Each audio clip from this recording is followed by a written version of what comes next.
Hello. Hi, I'm so excited to be with you. I'm Cassidy. I am doing my grad school education practicum at the Pincus Center, and it was suggested to me to interview you, and I was like, no way. I didn't know that was possible. So I'm really excited to be here with you. Thank you so much for your time. My pleasure. If you want to, briefly introduce yourself as you feel fit. Yeah, I'm Aubrey Lancaster. My pronouns are she, her, and I am an ASEX certified sexuality educator. My focus is on asexuality and aromanticism, and my history is otherwise in adult products. Yeah, I saw that. I'm excited to learn more about that. You are based in Southern California, is that correct? Yes. That's amazing. Do you feel like there's a lot of people around you who are excited about, this education, maybe more so there than in other places? So much of my work is situated in online spaces. Certainly, since the beginning of the pandemic, we've done so much more with being able to connect with people on the internet. Hmm. I don't actually situate a lot of my work in-person Yeah. spaces. Yeah. Do you like working from home? Does that work for you? Yes, it's huge for me. I've spent most of my adult life working from home, and it certainly has its challenges, but Definitely. I like being able to control my space and, having access to the things that I need. Yeah, that's great. I love that for you. Um, Yeah, so I am doing a workshop next week on asexuality and aromanticism. And I myself identify as asexual on the spectrum. And that's something that I'm very comfortable with, but I also think that that might be perhaps because there's a little bit more language and, information about it, exposure to it, especially I'm a young millennial, but I am a millennial. And I'm not trying to be anything else. But I think there's a lot more language, especially for the age range of me. However, that's like fairly new. So what shifts have you seen? And how recently have you really seen them to where it's become like a mainstream topic? Yeah, well, I knew nothing about asexuality or really any of it until just a few years ago myself. Mhm. I went to high school in the 90s and college in, the late 90s, beginning of the aughts.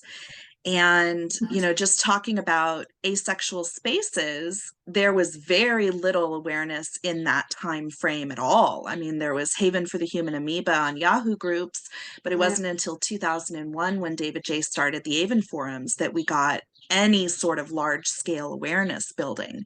It moved into Tumblr spaces a Mhm. lot and then kind of disseminated into different social media platforms. But I encountered it in a way that finally connected for me on Facebook. Interesting. That's not what I would have expected.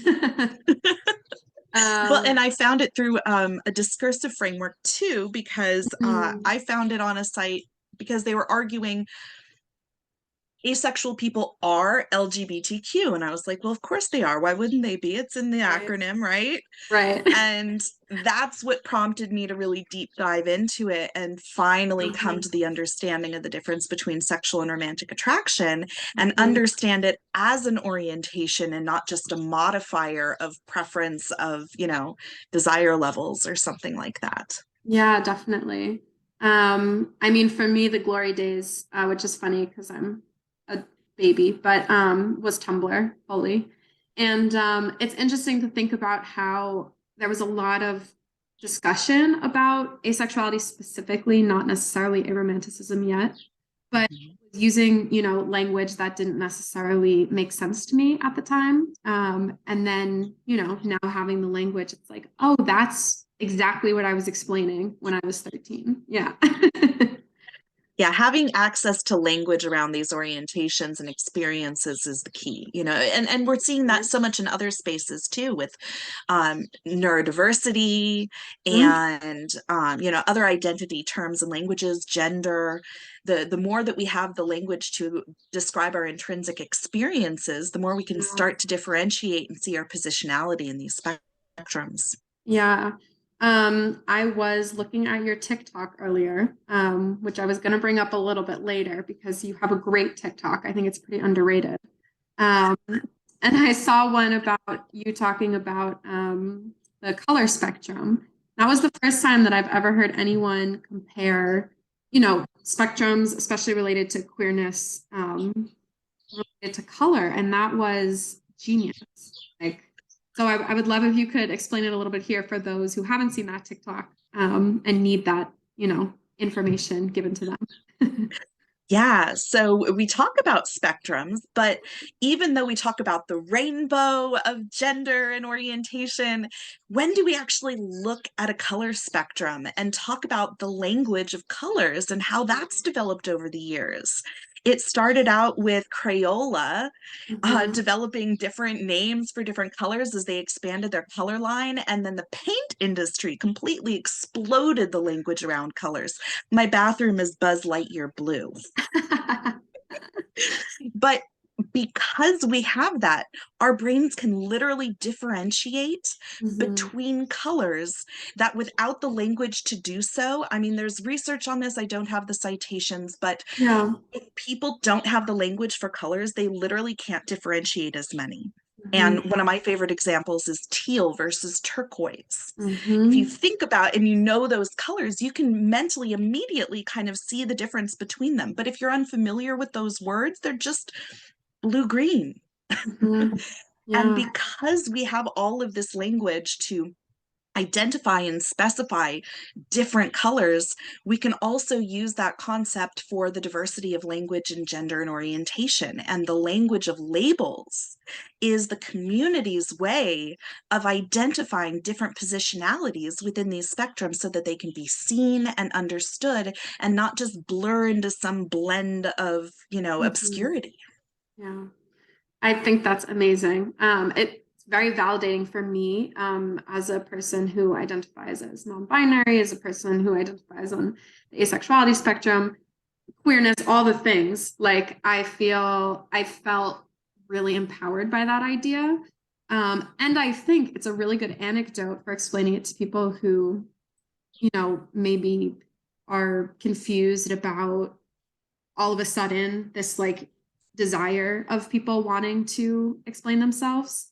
Do you feel like you have a particular population? Maybe this is a charged question, but a particular population that anecdote works particularly well for.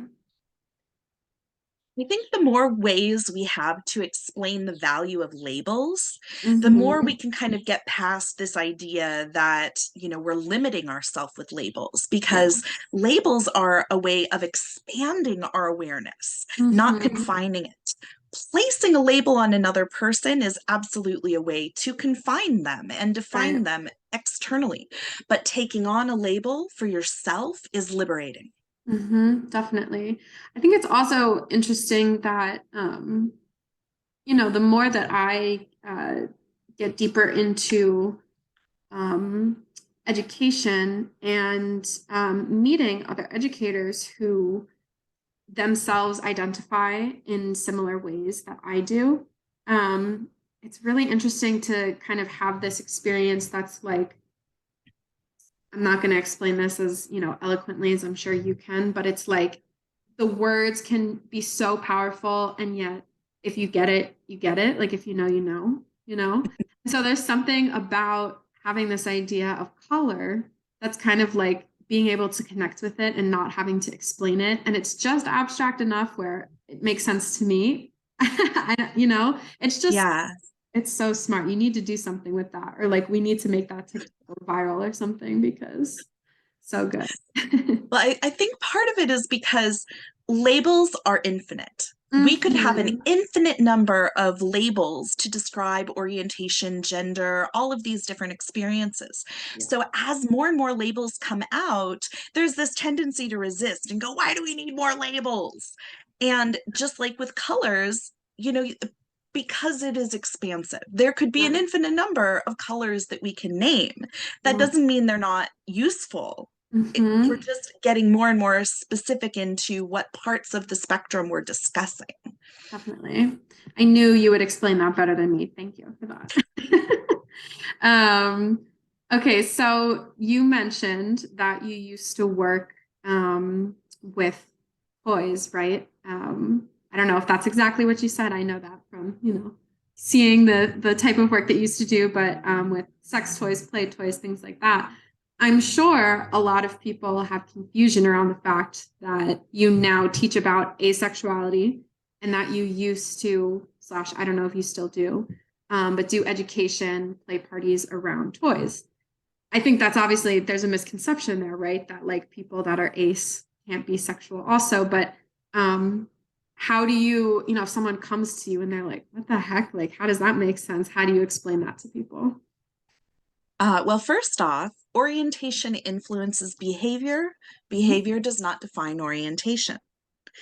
So, within that concept, the asexual spectrum is vast. And while the surveys that have been done do show that the majority of the currently identified asexual population also identifies as averse, repulsed, or indifferent, Mhm. that slice of the pie that's sex favorable is there and Mhm. exists and is valid. And not only that, but asexuality primarily focuses on the interpersonal element of attraction, Mhm. whereas libido is something that is its own kind of spectrum. You have people who are non-libidoist who never, get turned on, or they never have their body kind of asking for an orgasm, all the way up to people who have a very high libido, but it may not be directed in any sort of Mhm. an outward direction. So libido is kind of, the body asking for an orgasm. Orientation is asking, where is that pointed? So some asexual people never masturbate, never have any interest in sexual engagement. Some asexual people masturbate frequently, or that Mhm. is their primary form of sexual release. And some asexual people still prefer interpersonal sexual activity, but it may be motivated from things other than sexual attraction, such as love, intimacy, Right. trust. Yeah. Yeah, that's a really important distinction. Absolutely. The libido versus orientation. Um, so when thinking about people who are interested in who identify as ace on the spectrum, on the asexuality spectrum, and they are interested in receiving an orgasm from an interpersonal relationship, what does that mean for their partner and understanding the asexuality of the allosexual person, right? The person who's not on the ace spectrum. What does that mean for them understanding asexuality? Yeah, that could be a challenge because for some people, the interpersonal element is heavily dependent on that feeling of desire, that feeling of Right. wanting the other person. And Mm-hmm. so, if part of what they need is that look in the eyes of, oh my gosh, I need you right now, they may not get that from an asexual partner, Right. but they may still enjoy an intimate connection with another person. Intimacy is not exclusively sexual. Intimacy is closeness and connection and can involve so many non-sexual things. But for those who may want to connect intimately through a Mm-hmm. sexual means, it's a point of vulnerability, it's a point of pleasure, and Yeah. being able to respect that the person may be able to experience pleasure, may want to receive but not give, or Mm-hmm. give but not receive. Mm-hmm. There's a lot of different layers. And I think more than anything, it reminds us that nobody does sex in the exact same way as another person. And we all Right. need based to figure out, what do we want for our own bodies? What are we willing to engage with for another person's body? What elements do we enjoy or not enjoy? The Scarlettine yes, no, maybe list is one of my favorite tools for this concept, because it breaks it down into detail that we just don't discuss. Do you like to kiss? That's a big question. What are we talking about? Do you like to kiss closed mouth, open mouth, no mouth? Those are the sort of ways that list differentiates it, so that we can start to really explore, what is it that I enjoy? What do I want? Not just this huge conglomeration of everything that might be sexually arousing in some way, shape, or form. Yeah. Yeah. Not to take the focus off of ace people, because that's certainly not, we don't want to be changing the focus from the non-marginalized identity, right? But there's something about doing an activity like that that benefits everyone, regardless of where you fall on the spectrum of libido, sexuality, things like that. So I feel like it's this idea of gender liberation, right? If we think of the people who are the Black trans woman who has so much space to learn from and to grow from, it's the trickle down effect, right? It's the same thing with people who are ace in a lot of ways, thinking about the liberation of sexuality, but also like this compulsive sexuality, which I know is a huge thing, of course, related to the people who experience the asexuality spectrum.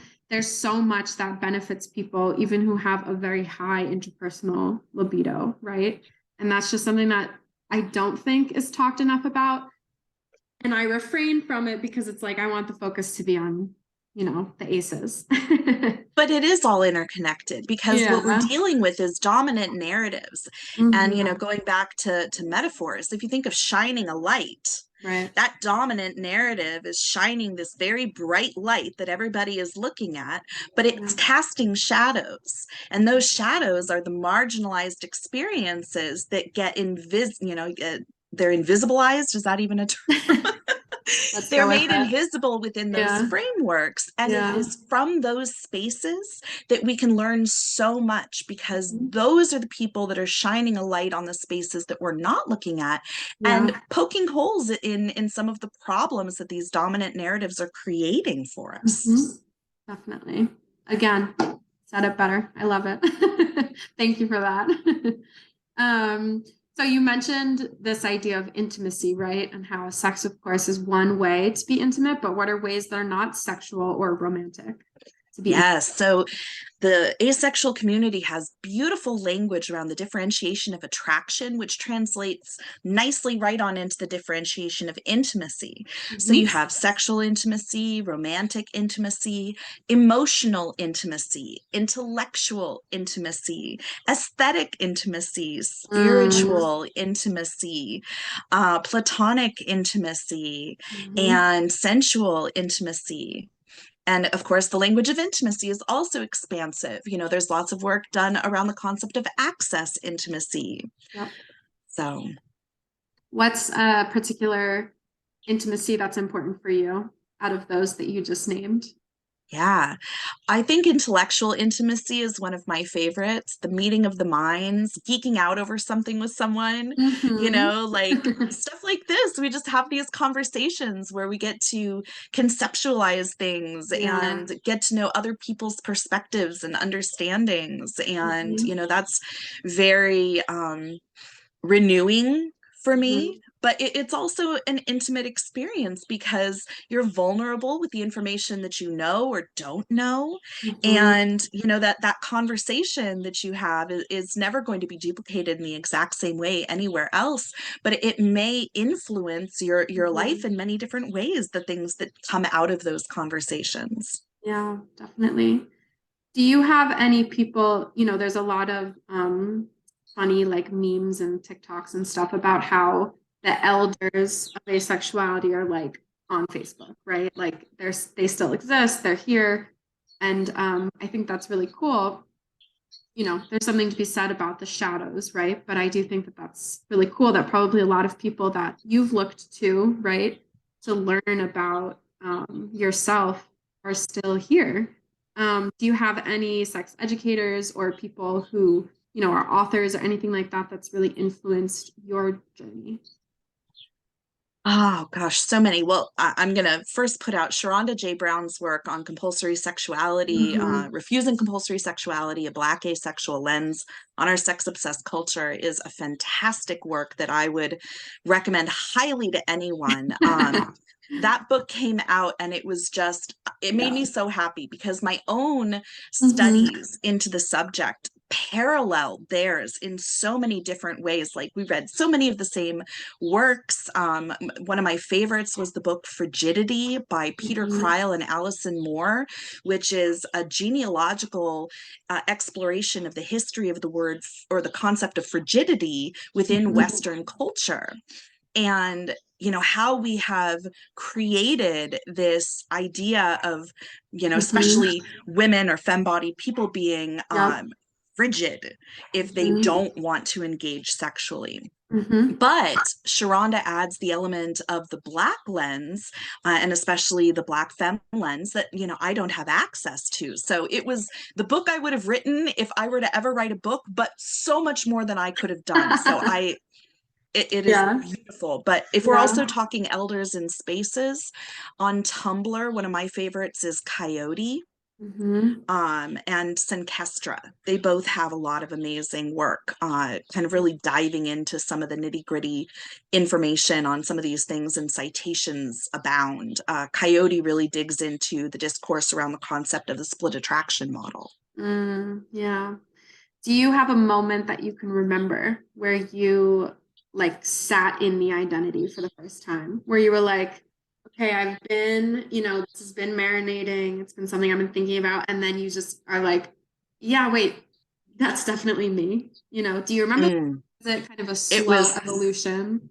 it was an intense aha moment. Oh, okay. Wow. Yeah, no, I my career has Uh-huh. been a journey trying to Mhm. figure out how to enjoy sex, how to want to engage interpersonally in sexual Mhm. activity, how to access pleasure in my own body, Mhm. but still with this compulsory sexuality framework that assumes that I have to want sex, I have to want Right. interpersonal sex in order to be in a relationship.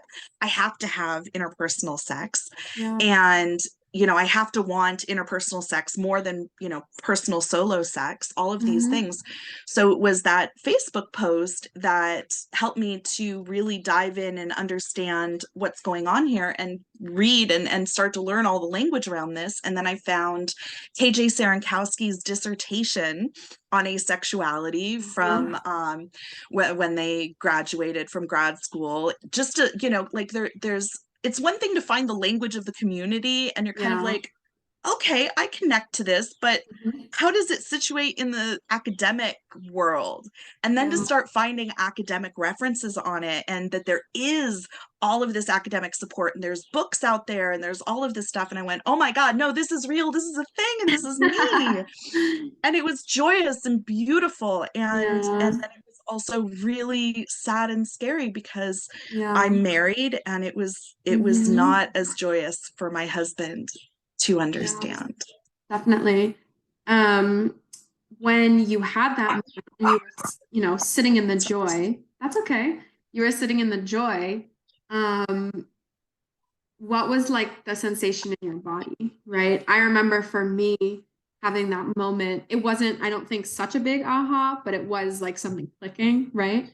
I remember feeling like sitting still and kind of in a tornado, but it was peaceful, right? It was kind of like all of these things coming around me, getting chills and being like, oh my God, it all makes sense, right? But it was a very like bodily sensation of kind of feeling like, oh, that's what, you know, go ahead, go ahead. Yeah. I can get emotional. It's powerful. Yeah, I know. I can't say without it. Yeah, there was joy and immense relief. Hmm. I'd spent my Yeah. career trying to understand this, Hmm. and that relief that I could stop looking. I Yeah. could stop trying to understand why I didn't want it and why it wasn't just as much of a drive for me as it Yeah. clearly was for other people, and just to finally go, oh, there's language for this. Yeah. Yeah. I also had the sensation of being like, oh, I'm dignified and valid, right? Like it doesn't mean that I'm less than as a partner or less than as a human, which I think a lot of times if you don't desire sex in the way that mainstream media suggests, like you're seen as less than, right? So that was a really powerful experience for me. Um, and, you know, it was really great to be able to look to other people too. Like to have that moment for myself was like, oh, that's amazing. But now I know where to go to read stuff and to talk to people. Like that was a Yeah, too because find a community. yeah, and it was the sensation of like, oh, that's why when I give advice to my friends, they don't, they don't connect with that. It was like, oh, who are the people who could give me the advice that I need, right? Like Yeah. stuff like that. So Yeah, it I was, found some Facebook groups that mhm, it was my first time kind of actually being in community with other people that had such similar experiences and starting to see all the diversity. mhm. Sorry about my dog. That's okay. All the diversity of the community, and then the memes. Yeah, That was yeah. so much fun. Like finally all Hmm. of these memes that I could identify with. I think one of my favorites was one of the first ones that really clicked for me was the how do you know you don't want sex if you haven't had it? I don't not want I can't even say it. How do you know you don't want to hug a cactus if you've never tried it? And hug a cactus. Amazing. Amazing. I'm gonna put that as like our caption for this. On the I love it. It's Hug a perfect. cactus. Yeah. Yeah. Um, I definitely, of course, in the queer community, regardless of being ace or not, there's a lot of mental health implications. And I think one of the biggest one for people who are asexual or aromantic is like, there are conditions that people have, of course, but not to pathologize it. I feel like a mental health implication that anecdotally, I've heard a lot about is this feeling of isolation, feeling Mm. there's something that's just a little bit of a disconnect that keeps you right on the outside of the conversation, right? Or feeling like you can't contribute to the normalized mainstream sex compulsive chat going on at school, at work, at whatever. Do you feel like there's anything else that's any mental health implications that specifically affect ACE and ARO people? Um, oh gosh. I mean, we have intersections with Mhm. all sorts of different mental health challenges and stressors. Yeah. Um, I think we could have discussions about every single one of those intersections and how it might apply to asexual or aromantic people. Right. Um, I think there's often a question around trauma regarding Mhm. asexuality. Yeah. And that's one that for some people they may have had, especially sexual trauma at such a young age, they really don't have any way to know for sure what their sexuality would have looked like without that having been a part of their history in their lives. Some Right. people very much feel that trauma was an influence on their asexuality, whereas others of course feel very stigmatized and Mhm. medicalized with the suggestion that trauma could be an influence. So Right. I address that by saying, meet the person where they are. Mhm. You can treat the trauma in the context of the asexuality. Mhm. And now that the person knows that they're asexual, what does that mean for their experience of the trauma? Can you help them unpack that?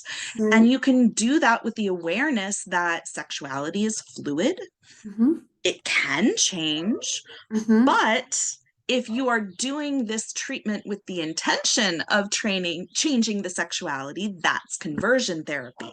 Right. So you can keep the space open for change without explicitly saying, you know, we're going to fix this, or we're going to change this, or we Yeah. don't, we're not going to change you. But it just, we can make space for all of these things. Mhm. But especially with trauma, to give people the space to explore their trauma and unpack their trauma and heal from their trauma without feeling like they have to change their orientation in the process. I love that. The program that I'm doing right now, it's a program for education and also social work. And the path that I'm taking for social work is to, eventually become a licensed counselor. And so I'm really excited to unite these two ideas together, as you just said, to be providing, I'm not exactly sure what to call it yet, but it is kind of like trauma therapy, but specifically through the lens of this idea of orientations, queerness, things like that. And what you just mentioned about people having those mixed experiences, having things so intertwined based off of early childhood trauma, things like that, is so pervasive in people's experiences in general, but then especially stigmatized when it comes to these concepts like asexuality, aromanticism, queerness, things like that. So I love the way that you spoke about that. It's acknowledging it, without pathologizing it. And I think that that's something I'm going to take with me, definitely. Thank you for that. I mentioned your TikTok before, right? And I was planning on mentioning it later. How do you feel being on TikTok? I mean, you're on social media in general, right? And there's a lot of sex educators on social media that have had a lot of positive feedback, but it's also social media, and that can be tough. How have you liked to educate on social media? And what has that experience been specifically, within the ACE community for you? I really like Instagram. I like infographics. So Mm-hmm. that's my primary place of social media offerings. I'm at AceSexEducation on there as well as on TikTok. Mm-hmm. I'm still trying to feel out TikTok. I'm on that millennial Gen X cusp. Mm-hmm. Mm-hmm. So yeah, I like the opportunity of TikTok to show visuals and to kind of talk Mm-hmm. about things, because I like talking, Yeah. but I'm not very concise, and you really need to be concise for TikTok. So that's where my Yeah. challenge is there. I was Um, thinking, I was thinking watching your TikTok, you would do a great ASMR channel, like the one that you had when it was like it was kind of dark. I don't remember what the content was, but it was like right into the microphone. It would be great if you were doing like, and now I'm going to my refrigerator, just like nothingness. But that could be a good option for you because you don't have to be concise. Another stream of Good to know.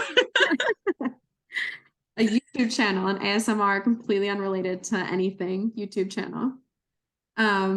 Get your non-conciseness out, and then you can, organize that for your sex education.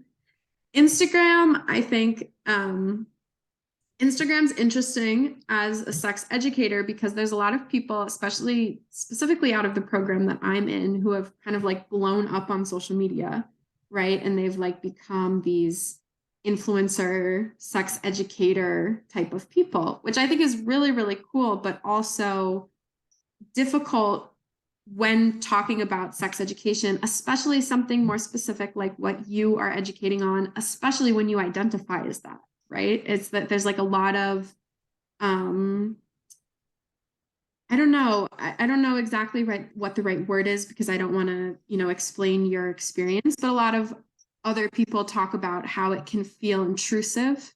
This idea of like you're educating about whatever type of, specific sector of sexuality, and people only ask questions about you, or, they're driven by this idea of like, well, what's your experience with this, right? And so, do you feel like you experienced that on social media or in general, but specifically related to the fact that you identify as ace, and that's kind of like what you're known for now?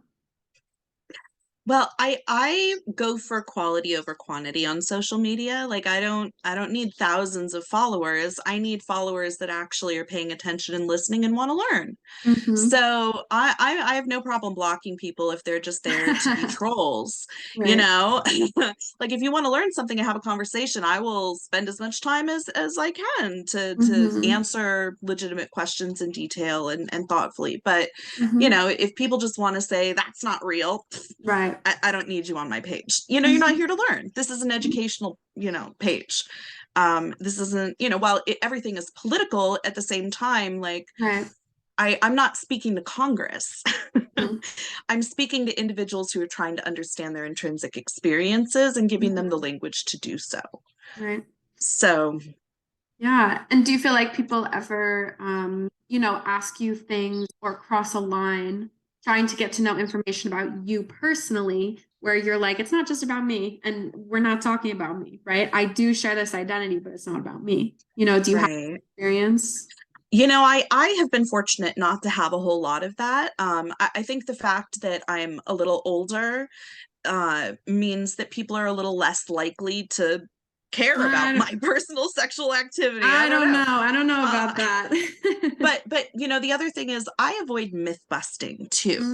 Like I Okay. really find that when there's, you know, talk about asexuality and aromanticism in the Hmm. the structure of what it's not, Right. we are already situated in a space that is negative to the current frameworks. You know, we're already Hmm. talking about something we don't experience, Hmm. and you're trying to focus on kind of a singular point of what that means. If we Yeah. then start to name all these other things that we don't do, all we're Hmm. doing is pitting one part of the spectrum against another.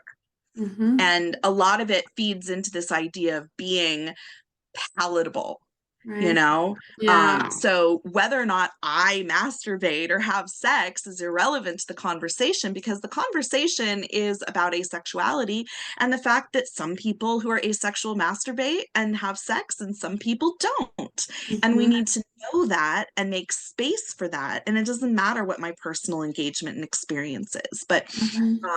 I have had times where I've been on podcasts or I've been asked to share my personal story in different platforms, and I don't do that because I don't need to center my voice in this conversation. Right. My point is to educate on the spectrum.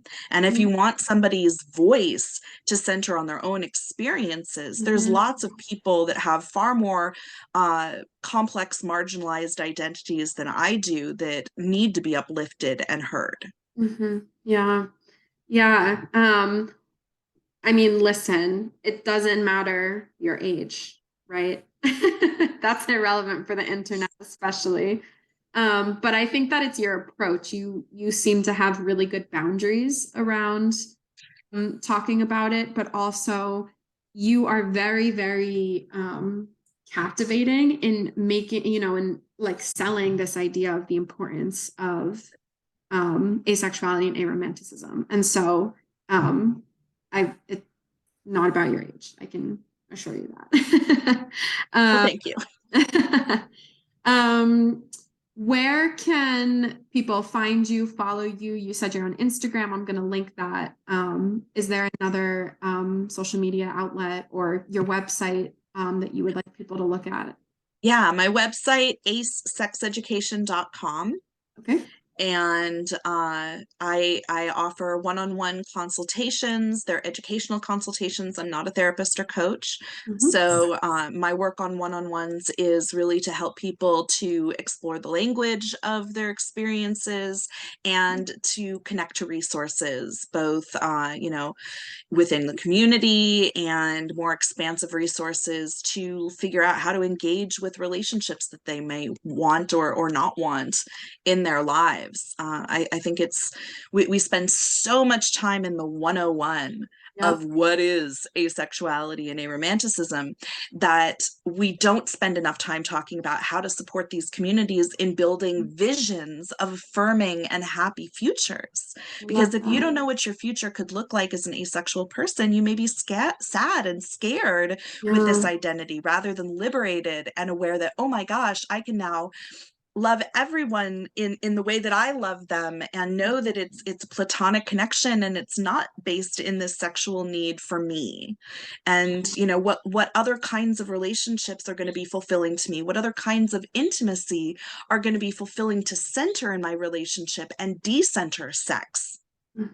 Yeah, which I think that goes, right back to the mental health implications, specifically related to people who are ace or arrow, thinking about kind of this like black hole of a future. It's not going to Yeah. look the way that it did. Something I'm going to talk about in my workshop next week is relationship anarchy, which is one of my favorite ideas, and something Yes. directly from this community, and how that's really redefined a lot of the way that I structure my life. Because even though I am partnered, I grew up with this idea that my partner had to be where I lived, who I lived with, right? But instead, it's really changed the ideas of centering my friends, my chosen family in ways that has made me feel much more hopeful about life and Mm-hmm. excited about aging, in a way that I, oftentimes don't because of the dread that us millennials can feel, right? But any generation can. So I love that idea of kind of instilling hope and helping people, like walking through people, educating them through what it means to recondition yourself, and build a life that you feel excited about. So I love that. It's probably, a professional consulting option that's not offered enough. Um, and so that's really cool. I'm excited. I hope that people are interested and they come to you. And I do also have a 6-hour deep dive into asexuality and Okay, cool. aromanticism with 6 asex CEs for anybody who is wanting to really spend the time Wow. to learn more about these orientations and affirming practices. This is separate from the Pincus Center, right? But the school that I go to is often looking for people who do um, exactly that. And we've done some really interesting trainings where um, we've done ones that are related to fatness, right? Like things that are very new in talking about sex education. And so if you're interested at all, in maybe another side gig, I'm just trying to get you all the different streams of income, obviously. Um, I would love to connect you with, someone at the school that I go to, and see if there's some sort of way for you to come and speak to other students, because I think that would be really mutually beneficial. Mm-hmm. Yeah.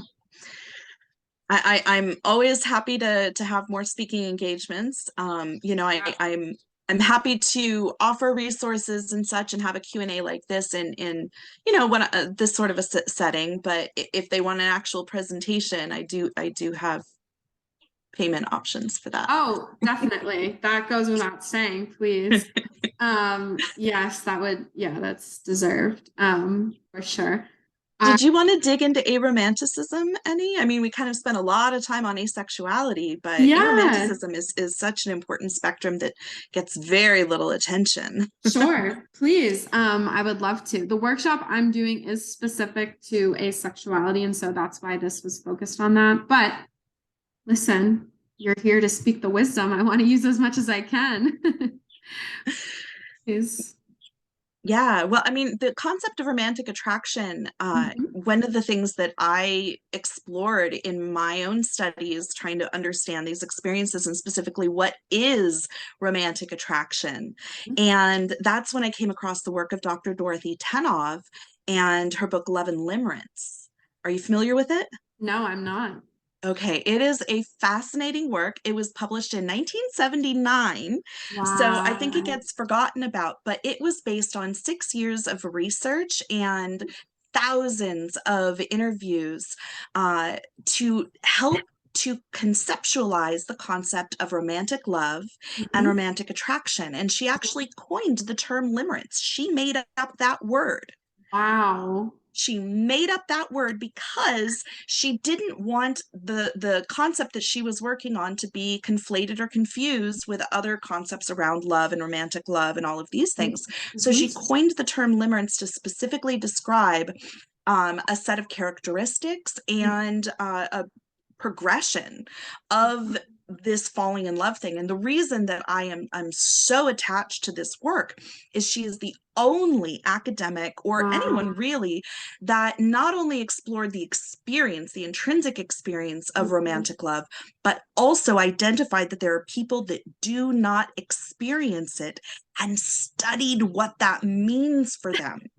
So this book not only gives all of this insight into these concepts around romantic love and, you know, the stages of it, such as the glimmer, where they see the person and recognize this person may be a romantic interest, all the way through Mhm. crystallization, which is this sense of kind of taking this person and focusing on all of their good and magnifying all of their good qualities and almost minimizing and excusing and ignoring their bad Mhm. qualities, because limerence is both about the euphoria of love and the heartbreak of not finding that love, as well as the obsessive thoughts where all roads lead back to thinking about this person. And Mhm. there are people that do not experience limerence. And she explored what limerence looks like to those people. And it mostly looks like this Hollywood fantasy, you know, and that is also how a lot of aromantic people Mhm. describe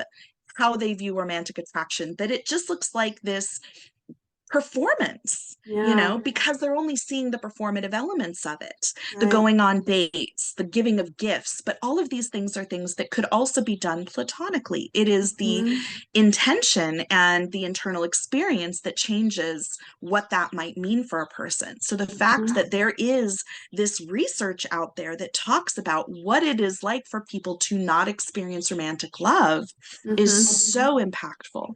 And in Mhm. early ACE discourse, there were people that identified as non-limerent asexuals, Mhm. and they actually turned to the term aromantic to be more encompassing not just of non-limerence, but also of people that feel disconnected from societal tropes of romance, Right. and, you know, that may identify with elements of limerence, but not necessarily in the same form that is discussed there, because the concept, the feeling of limerence, that euphoria and all of that, can Mhm. also be applied to situations of like a parent child.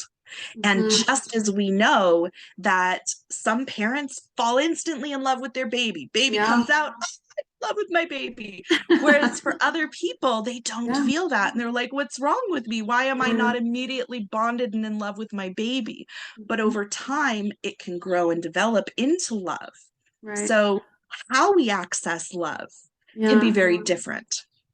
And aromantic people may access love through other means. So they may still move into that space of affectionate bonding where there's this deep, long lasting love, but it may not be entered to through this intense limerent experience. Mhm.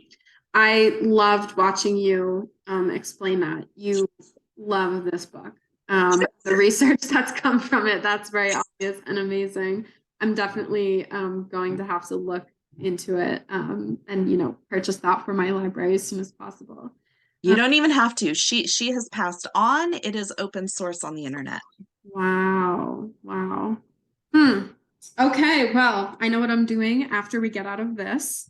Thank you for sharing that. I think another thing that's really interesting related to romance too is how it's kind of a new concept in the way that we think of it in this, in this day and age. So what I mean by that is, of course, we have these stories of like people writing letters to loved ones and things like that before modern age. But this idea of like marrying someone who you're in love with is like a very new idea.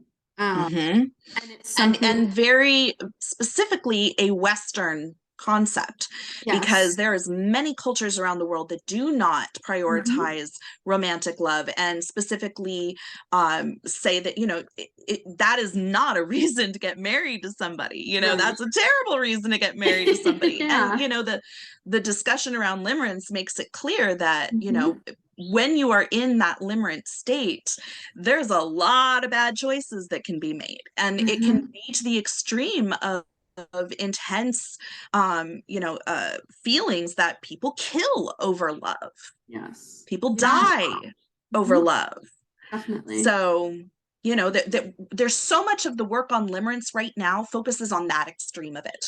So Right. there's a lot of negativity around the concept of limerence, and Mhm. it's been pathologized, though Dr. Tenov very specifically said it is not a pathological state Mhm. or a sign of a weak or neurotic personality.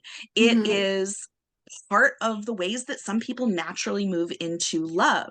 So while we have all of this work on what happens when somebody is in a very heightened state of limerence and having Mhm. negative effects on their life, we Mhm. don't have a lot of conversations around people who are happy in their limerence and it's reciprocated and they're doing great, Right. or who don't experience it. What's that like? Yeah, definitely. Do you feel like in, the people who have come to you for your consultation, um, do you feel like there is a crossover between people who identify as being ace and also being a romantic? Or do you feel like it's kind of, because sometimes I think, yeah, they do get lumped together, right? But they are very different things. Do you feel like people typically come to you in individual sessions and are interested in one thing rather than the other? I mean, all of these are going to be elements that some people may connect to over others. Yeah.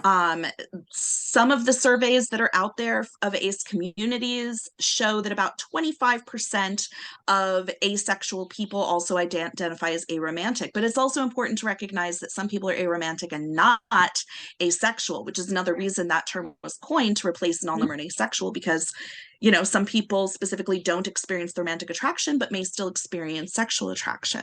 Yeah. So how we relate to these things, again, there's all of these varieties of ways we can connect and build language around these experiences. The Mhm. aromantic community also uses language around amorous attraction Mhm. as kind of an in-between place between platonic and sexual attraction. That could be a Yeah. very important term. There's the concept of queer platonic relationships and, building relationships for companionship Mhm. that may not be based in sexual romantic spaces. And Right. that then brings us to the concept of amatonormativity, which is a Mhm. term coined by Elizabeth Brake to discuss the legal aspects of how our culture codifies a Uh-huh. hierarchy of prioritization of sexual, romantic, amorous, exclusive Mhm. relationships above all others, which not only Mhm. affects asexual and aromantic people, but polyamorous people and people in, Mhm. relationship anarchy or Yeah. non-monogamous relationship models. Yep. I also personally love kind of maybe like the sibling to those, which is a romantic friendship, right? Um, and this idea, of having, I guess that I really goes along with being ace, right? Of having these relationships that are so close that people have confused my whole life as being, sexual interests, and they're certainly not. But feeling that closeness, I haven't heard of. You said queer Queer platonic relationships, queer platonic. QPR. Yeah, I love that. I'm excited Yeah. to think more about that. Yeah, you'll find that in a lot of ace discourse as well, the idea of Hmm. queer platonic or Hmm. yeah, and that one can also be a multi-person type Right. of relationship. Hmm. I have a four-way best friendship from when I was in college. We've been together 25 years now. We Zoom every Sunday. I love We get together once a year, and we've survived each other's marriages and breakups and children and all of this. And we've often come to deal with the fact that some of our romantic or sexual partners were intimidated by the idea that we had this close bond with these friends in our life that we were not willing to deprioritize, and that we Mhm. kept in that important space. When we discussed all of these different labels, we decided that we are a polyamical quadricule. I love it. That's honestly, I have to say, that's really, really significant for me to hear about that powerful bond. And so, I don't want to make it about you, Aubrey, the person, right? And not the educator, but sharing that specifically is something that really paves, this idea of what the potential of my friendships will look like in the future. And so that's really beautiful. I'm Yeah. happy for you. That's amazing. And, if our society wasn't so specific about the kinds of relationships we're supposed to have as far as long-term compatibility, Yeah. I don't even know what that would have been in another world. Yeah. What could our relationship have been if we decided that that was our core relationship that we prioritized as our living compatibility, and maybe Mhm. could have sexual or romantic partners that were tangential. But Right. what if that was the core relationship in our lives, as far as, what if all four of us had decided that we were going to buy a house together and raise Mhm. children together and maybe have other partners on the side?